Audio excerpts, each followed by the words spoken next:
Good evening friends. हमने अभी जो लास्ट टॉपिक कंप्लीट किया था वो था साइंटिफिक मैनेजमेंट और उसके जो प्रिंसिपल्स हैं जो कि एफ.डब्ल्यू. टेलर ने दिया था। आज हम साइंटिफिक मैनेजमेंट से ही जुड़ा हुआ एक टॉपिक डिस्कस करेंगे छोटा सा, जो कि है टेक्निक्स ऑफ साइंटिफिक मैनेजमेंट, जिसमें हमारी फर्स्ट टेक्निक को हम डिस्कस करने वाले हैं जो कि है फंक्शनल फॉरमैनशिप। आइए हम देखते हैं कि फंक्शनल फॉरमैनशिप क्या होता है और ये किस तरीके से काम करता है। आज का जो हमारा टॉपिक है वो है फंक्शनल फॉरमैनशिप। फंक्शनल फॉरमैनशिप में आपको ये ध्यान रखना है कि ये साइंटिफिक मैनेजमेंट की एक टेक्निक है। हमने साइंटिफिक मैनेजमेंट का टॉपिक जो है लास्ट क्लास में कंप्लीट किया है, जिसमें ये कहा गया कि साइंटिफिक मैनेजमेंट क्या होती है। मैनेजमेंट को साइंटिफिक तरीके से करना, यानी कि जो पुराने मेथड्स हैं, पुरानी जो हमारी सोच चली आ रही है कि भाई ये वाला मेथड करेंगे तो ये ऐसा होगा, बल्कि हमें उस पुरानी सोच को, पुरानी विचारधाराओं को छोड़ के एक नए नए मेथड्स जो हैं, नई नई अप्रोचेस जो हैं वो ढूंढनी चाहिए और उसी तरीके से हमें जो है मैनेजमेंट करनी चाहिए, जो कि बेस्ट और चीपेस्ट वे में हम अपने काम को कंप्लीट करने में हमारी हेल्प करे। तो साइंटिफिक मैनेजमेंट की ही कुछ टेक्निक्स हैं, जिसमें से हमारी जो फर्स्ट टेक्निक है वो है फंक्शनल फॉरमैनशिप। ये हमारी क्या है, फर्स्ट टेक्निक है फंक्शनल फॉरमैनशिप, जिसमें जो कि एफ.डब्ल्यू. टेलर ने दी है। और ये किस प्रिंसिपल पर बेस्ड है, ये प्रिंसिपल ऑफ स्पेशलाइजेशन पे बेस्ड है। स्पेशलाइजेशन के प्रिंसिपल पर बेस्ड होने का मतलब क्या है कि इसमें भी ये कहा गया है कि आप क्या करेंगे, पूरा का पूरा जो काम है, ये पूरा का पूरा जो आपका काम है, इसको छोटे छोटे पार्ट्स में डिवाइड करेंगे और इस पूरे काम को किसी एक एक पर्सन को, एक एक स्पेशलिस्ट को आपको जो है क्या कर देना है, दे देना है। इस काम को दूसरे स्पेशलिस्ट को दे देना है, जिससे क्या होगा कि वो उस काम के एक्सपर्ट बन जाएंगे और उससे आपको जो है पूरी ऑर्गेनाइजेशन को इसका बेनिफिट मिलेगा। क्योंकि एक एक पर्सन जो है एक काम में अगर वो एक्सपर्ट हो जाता है तो वो उस काम को बहुत अच्छे से कर सकता है। ठीक है। और ये जो फंक्शनल फॉरमैनशिप है, इसी के बेस पे हम अपनी ऑर्गेनाइजेशन को जो है फंक्शनल बनाने की कोशिश करते हैं, यानी कि फंक्शंस के बेसिस पे हम बांट कर उसे क्या करेंगे, छोटे छोटे पार्ट्स में बांट कर उस काम को एक एक्सपर्ट की हेल्प से करने की कोशिश करेंगे। ठीक है। तो फंक्शनल ऑर्गेनाइजेशन क्या होती है, functional organisation consist of so dividing the management, यानी कि आपने क्या करना है, डिवाइड करना है मैनेजमेंट को। मैनेजमेंट को डिवाइड करने का मतलब क्या है कि मैनेजमेंट का जो काम है उसको इस तरीके से छोटे छोटे पार्ट्स में डिवाइड करके अलग अलग मैनेजर्स को सौंपना है, अलग अलग एक्सपर्ट्स को सौंपना है। ठीक है। ताकि असिस्टेंट सुपरिटेंडेंट जो है, असिस्टेंट सुपरिटेंडेंट से लेकर जो नीचे तक के लोग हैं, उनके पास क्या बचे, फ्यू वर्क बचे, फ्यू फंक्शंस हो परफॉर्म करने के लिए। यानी कि उनको क्या करना चाहिए, अपने काम जो काम है उनको इस तरीके से डिवाइड कर देना चाहिए, जिससे कि जो ऊपर से लेकर नीचे तक के बंदे हैं उनके पास जो है वो काम कम से कम आए, ताकि वो अपने काम को एक्सपर्ट वे से जो है उसको कंप्लीट कर सके, उसको अच्छे से अपनी परफॉर्मेंस दे सके। क्योंकि एक पर्सन के ऊपर अगर बहुत ज़्यादा काम होगा तो वो उसको भी अच्छे से नहीं कर सकता, और काम जो है बहुत ज़्यादा कम भी नहीं होना चाहिए। तो काम इतना हो कि एक स्पेसिफिक पीरियड के अंदर, एक डिसाइडेड लिमिट के अंदर वो पर्सन जो है उस काम को कंप्लीट कर सके। और अगर प्रैक्टिकल अगर आप कर सकते हैं तो हर एक जो पर्सन है, ठीक है, हर एक जो पर्सन है मैनेजमेंट का, उसके पास सिर्फ क्या होना चाहिए, एक सिंगल लीडिंग फंक्शन ही उसके पास आना चाहिए। यानी कि उसके पास एक ही काम हो तो बहुत बेटर है, क्योंकि एक काम को करेगा, बार बार करेगा तो वो उसमें क्या हो जाएगा, एक्सपर्ट हो जाएगा। और इसी चीज़ को देखते हुए हमारी ऑर्गेनाइजेशन में जो मैनेजमेंट है, फैक्ट्री का जो मैनेजर का काम होता है, उसको हम दो पार्ट्स में बांट देते हैं और दो डिपार्टमेंट्स बना देते हैं। एक होता है हमारा प्लानिंग डिपार्टमेंट और दूसरा होता है हमारा प्रोडक्शन डिपार्टमेंट। प्लानिंग डिपार्टमेंट वाले क्या करेंगे, प्लानिंग का काम करेंगे, और प्रोडक्शन डिपार्टमेंट वाले क्या करेंगे, प्रोडक्शन का काम करेंगे। तो फंक्शनल फॉरमैनशिप में आपको सिर्फ ये ध्यान रखना है कि इसके अंदर काम को जो है इस तरीके से डिवाइड कर दिया जाता है, डिफरेंट पर्सनस को सौंप दिया जाता है जो एक्सपर्ट होते हैं उस काम में, ताकि काम को जो है बहुत बेहतर तरीके से कंप्लीट किया जा सके और उसमें जो है कम से कम वेस्टेज हो। और हमारा जो साइंटिफिक मैनेजमेंट है वो भी यही कहता है कि हमें जो काम को है इस तरीके से करना है कि हमारा कम से कम कम जो है हमारी कॉस्ट आए और हमारा जो बेस्ट तरीके से काम कंप्लीट हो। तो उसी चीज़ को आगे लेते हुए उसी के लिए जो है एक टेक्निक जो है फंक्शनल फॉरमैनशिप FW टेलर के द्वारा ये दी गई है। ठीक है, जब हमने फैक्ट्री मैनेजर के काम को 2 पार्ट्स में डिवाइड कर लिया है तो ये जो दोनों डिपार्टमेंट्स हैं इनके अंदर भी एक्सपर्ट काम करेंगे जो कि डिसीजन लेंगे और हेल्प करेंगे प्रोडक्शन के काम में, तभी हमारा काम जो है बेहतर तरीके से हो सकता है। तो देखते हैं आइए हमारे पास कौन कौन से जो एक्सपर्ट हो सकते हैं। फैक्ट्री मैनेजर्स जो होते हैं, फैक्ट्री में जो काम कर रहे हैं मैनेजर्स, तो फैक्ट्री मैनेजर्स को जो है 2 पार्ट्स में डिवाइड कर दिया हमने। और जो कुछ होंगे वो प्लानिंग का काम करेंगे, उनको प्लानिंग ऑफिसर्स कह देंगे, और जो प्रोडक्शन का काम करेंगे उनको प्रोडक्शन ऑफिसर कहा जाएगा। प्लानिंग ऑफिसर्स क्या करते हैं, प्लानिंग का काम कर रहे हैं, और प्रोडक्शन ऑफिसर प्रोडक्शन में हेल्प का काम कर रहे हैं। प्लानिंग क्या क्या प्लानिंग करनी पड़ सकती है, अगर कोई काम करना है तो हमें उसका रूट डिसाइड करना होगा कि भाई कोई काम जो है वो किस ऑर्डर में कंप्लीट किया जाएगा।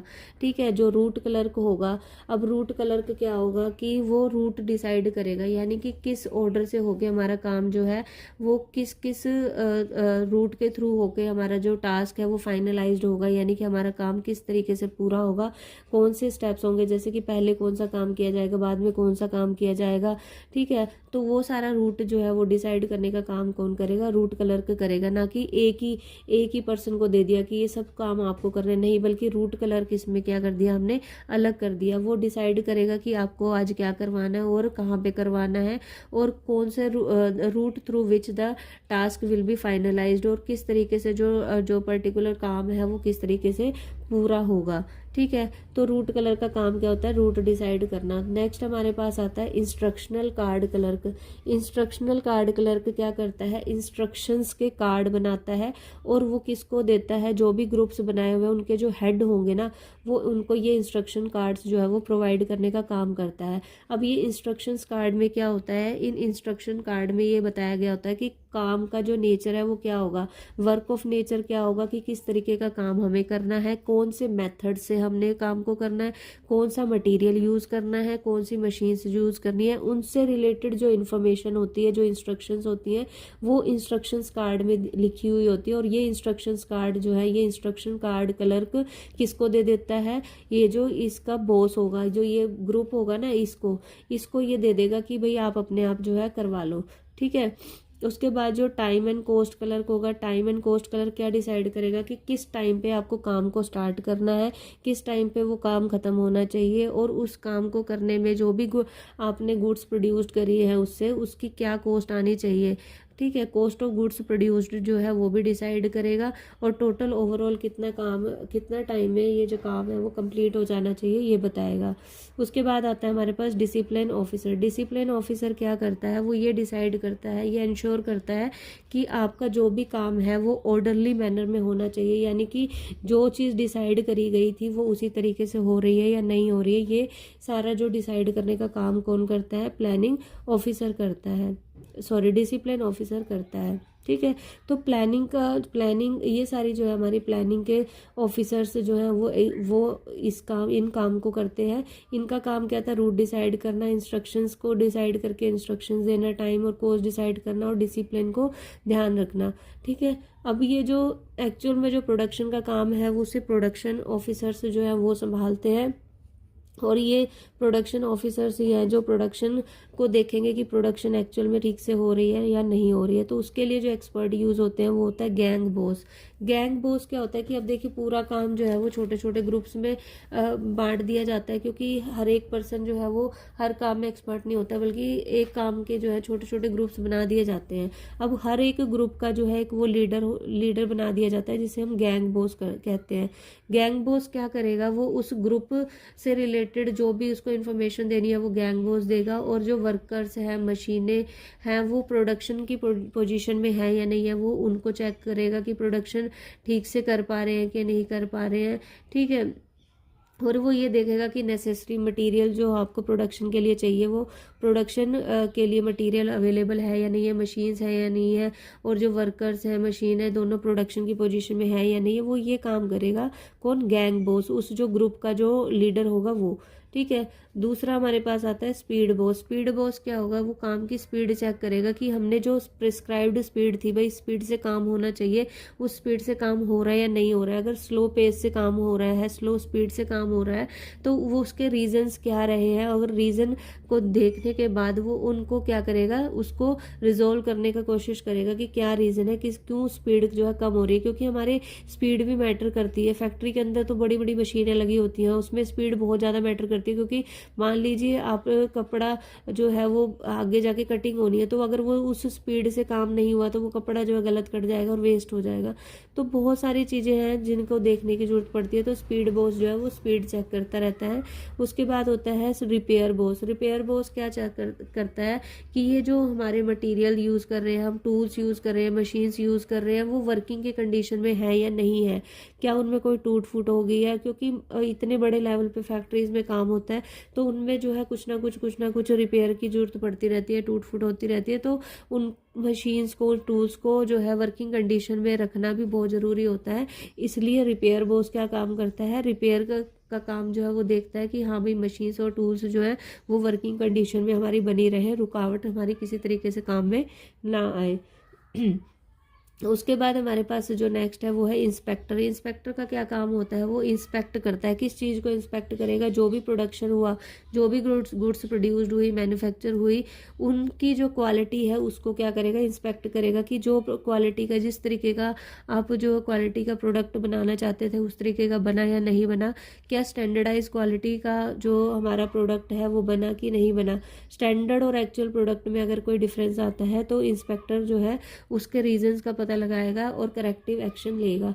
तो इस तरीके से जो है काम जो है वो बढ़ जाता है। और ये जो सारे जो बॉस हैं, एक तरीके से जो सारे मैनेजर्स हैं, वो किसके लिए इंस्ट्रक्शन प्रोवाइड कर रहे हैं, वर्कर्स के लिए जो है इंस्ट्रक्शन प्रोवाइड कर रहे हैं। तो यहाँ पे 8 लोग हैं जो कि वर्कर्स के लिए ही क्या कर रहे हैं, इंस्ट्रक्शंस दे रहे हैं। तो यहाँ पे एक चीज़ ध्यान रखने वाली है कि जो साइंटिफिक मैनेजमेंट में जो हमारे हेनरी फ्योल ने जो प्रिंसिपल्स दिए थे ना, 14 प्रिंसिपल्स, उसमें एक प्रिंसिपल था कौन सा, यूनिटी ऑफ कमांड।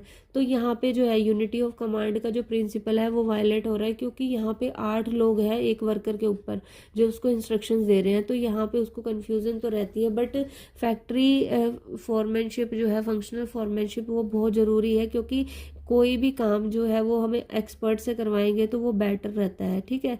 पर हमें ये चीज़ ध्यान रखनी है कि इसमें क्या है, 8 जो है वो पर्सन्स हैं हमारे पास, जो हमारा रूट डिसाइड करेंगे, इंस्ट्रक्शंस देंगे, हमें टाइम पोस्ट डिसाइड करेंगे, डिसिप्लिन देखेंगे, और उस ग्रुप का जो लीडर होगा वो देखेगा कि सब कुछ ठीक से कर रहे हैं कि नहीं कर रहे हैं। स्पीड चेक होगी, रिपेयर होगी, इंस्पेक्टर होगा जो कि क्वालिटी चेक करेगा। तो ये सब चीज़ें जो है, ये सब होगा तो वो अलग अलग पर्सन अलग अलग जो है काम को करेगा, तो इससे एक्सपर्टाइज हो जाएगी और हमें जो है इससे स्पेशलाइजेशन के बेनिफिट मिलेंगे। तो हमारा जो फंक्शनल फॉरमैनशिप का जो कंसेप्ट है वो क्या कहता है, सिर्फ और सिर्फ ये इसका जो मेन फोकस है वो किस चीज़ पे, स्पेशलाइजेशन लाने पे। स्पेशलाइजेशन आएगा तो हमारा काम जो है वो कम वेस्टेज में होगा और काम जो है बहुत अच्छा होगा, जिससे पूरी की पूरी ऑर्गेनाइजेशन को फ़ायदा होता है। तो फंक्शनल फॉरमैनशिप जो है हमारी साइंटिफिक मैनेजमेंट की फर्स्ट टेक्निक है, ठीक है। तो आप इसे करिए और अगला जो टॉपिक है हम नेक्स्ट क्लास में करते हैं, ठीक है। मिलते हैं नेक्स्ट क्लास में। Thank you.